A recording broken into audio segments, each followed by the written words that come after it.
जिस वॉशरूम में हम जाते हैं ना खान साहब, वो मरमर लगा हुआ है उसमें, और लोटे जो हैं प्लास्टिक इस्तेमाल नहीं करते, चांदी को लोटे, चांदी के।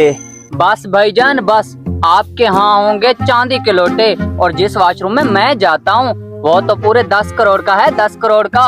10 करोड़ का? सबर करो। 10 करोड़ की लैट्रिन मैंने आज तक कभी नहीं देखी। चलो इसका पीछा करते हैं।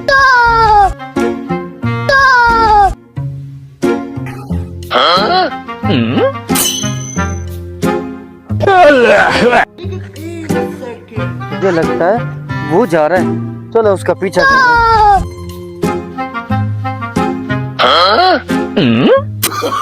No no no no.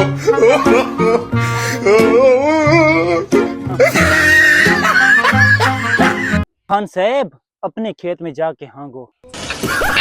Hello.